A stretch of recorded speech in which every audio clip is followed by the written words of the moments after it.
Hi everyone. Leo ndabwera ndofuna ticheze pang'ono. So, leo ndabwera ma issues angapo. Ndi musadabwe ma issues mukonota kulowana because there's a lot that I want to say today. So, chinthu choyambirira ndimafuna ndikambe pang'ono issue ya ma aspiring presidential candidates. Fedi panopa ndikwamba utuluka ma aspiring presidential candidates ndipo tiona zinthu chaka chino. But chimene mafuna ndinene ndichonena kuti ifeyo anthu amene timakhala press team zinthu zinazi tiyeni anthu ena amene tikuchita kudziwa awa atata abwere ku MCP sawina chifukwa chonena kuti they already have a bad record yamene anagwirira ntchito ndi anthu ena. And I should not beat about the bush. I'll give an example ya Prince Kabondangaga. Panopa Prince Kabondangaga, he's one aspiring presidential candidate ku MCP. Komano ine ndikaona ubale wawo ndi anthu achipani mmene agwirira ntchito ku State House sunali wabwino. Anthu ambiri amadandaula, and a lot of people did not want him. Even if you ask anthu amene anali ku State House amene amagwira ku ntchito ku State House under him, they will tell you kuti ndipo sitimamufuna. So bringing him to the party ngarana kanika kupanga ubale wabwino ndi anthu achipani nthawi imene anali ku State House. So do you think kuti abwere akhale president wachipani azakonzama ubalewo? And chinthu chineti ine kwa ine Kabondangaga kubwera kukhala aspiring presidential candidate, let me be honest with you, ndi malonda amene atativuta kwambiri kugulisa as a party, kuzagulisa ku dziko la Malawi. Guys, it's going to be a heavy task on us. So pena bage anthu amene tima press team, let's be honest with these leaders kuti bwana ndalama zanthu hango kudyerani koma inuyo ndi mmene zinthu zilili panopa muna mudikire kutsogoloko panopa tayamba nikuonesa kuti muyambeso ku ma structure achipani muyambe kuatsatira bwinobwino tapanga nobala anthu amene ku State House amakukirana aja taisesane kuti anthu ena muzikumana nawo muzicheza nawo muzipanga nawo interact kuti mwina anthu they should see a different person in you. Koma izizi zomana mizana kuti yayi bwana anthu akufunani ndipo anthu akufuna inu anthu azakupasani vote inu. That's a lie, guys. Even if Kabondangaga is to compete today ku convention, he cannot win. And that's a fact. Ndezina zanthu tisamana mizi. Second issue, nimafuna ndikambe issue I'm having information yonena kuti anthu afuna ipange split region. Yeti? Kasungu ikhale region payokha chani. So zinthu ngati zizi mukati monesese ndimanena so mubweza. And one of these people amene akupanga emphasizes mezi ndi anali presidential advisor. So you may wonder kuti kodi anthu awa cheni chimene akuchifuna ndi chani? Because when you look at angophwanya ma structures zimene angaphwanyire without even following the procedure, without following the constitution, zimene akufuna yozo afuna kuti apange zimene zozo. And achichola yeti asankhidwa pompano kukhala asogereredwa pompano kulowa muniki. Komano zijeti nkadandaula zache mwenda kuti mphamvu zimachuluka pano ndi mphamvu nozili manja mwa achichola.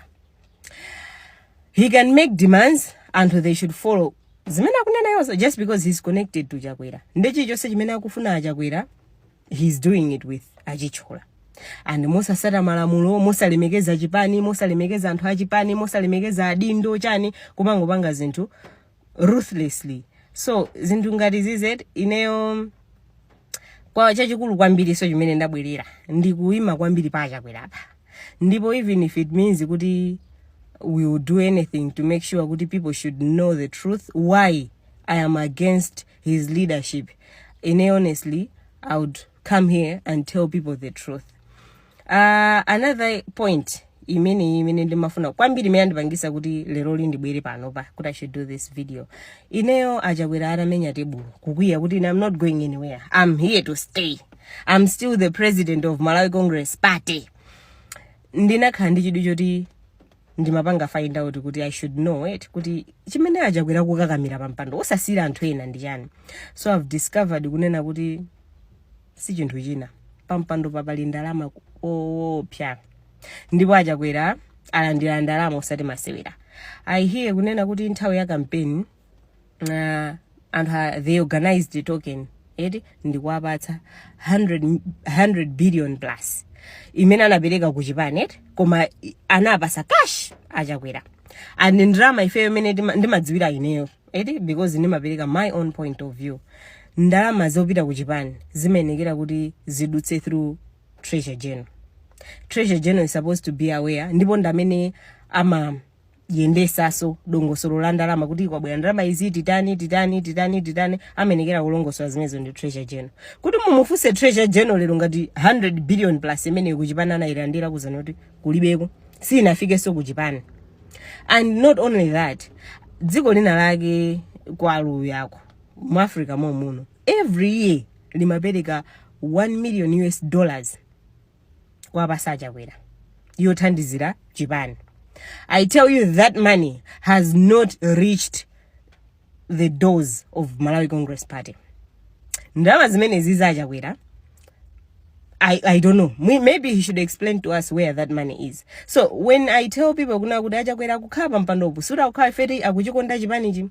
And for your information, ajakwera nthawi ya Bingwet anali ndene ndikameno tachakwera sa MCP chimene akufuna achakwera ndikuchimaliza ku Chipaniche because Bingu was then head of state. There's no way munthu angapite ndikukhala mu committee yawo kwati wa head of state alibe connection iliyonse ndi head of state. It means panali connection ina yake. So not achakwera sa MCP achakwera kwa MCP anangobwera anthu musamatsutse ndi ntchito yachakwera ine ndimono rafuna imalize MCP because he's not following the constitution.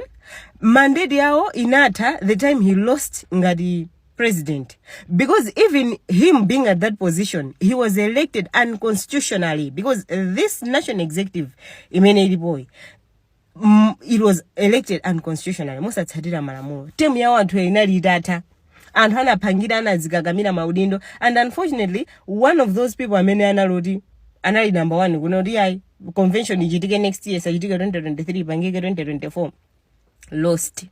Pano he also wants to be part of the team omenoti ai komatu ujeni anthu awa anasankhidwa mophwanya malamulo chifeti temu yawo inali tathakale. Is it because mwaluza maudindo? It's when you are realizing now kuna kuti yai anthu ali pa position isamenekera ukhapa pa anasankhidwa mosatsatira malamulo.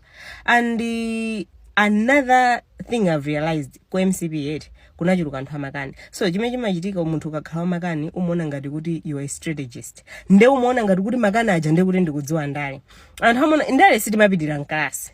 Ndale zopitira nkalasi nde kuti you are not a profession in that field. Ndi zimene zimapezeka zonena kuti anthu ake amakani kokhala ndi anthu akumudzi. They fail to make a good relationship with a common man. Chifeti amaona ndale za nkalasi zimene apanga nkalasi. Ndale si nkalasi. Ndale ndikukhala ndi anthu, ndikudziwa kuyankhula ndi anthu. And kudziwa kuyankhula pa nsonkhano doesn't mean you are a politician. Izizi ndaphunzira kwambiri nthawi ya campaign. If we are to compare MCP inali ndi anthu odziwa kuyankhula pa nsonkhano, koma it yield to nothing because we lost. Timaseka so anzathu akaponyeza mamochula kandi yona kaya mochula ndani kumachula dzina lina timaseka koma koma campaign yake imeneyi koma with that same campaign anthu ena they won. Ifeyo oziwa kuyankhula fe tinaluza. So tizisiyanisa pakati pa kudziwa ndale ndi makani. Ifeyo kuchipani kwathu kwachuluka anthu odziwa amakani kwambiri. Anthu onoti they think they are always right.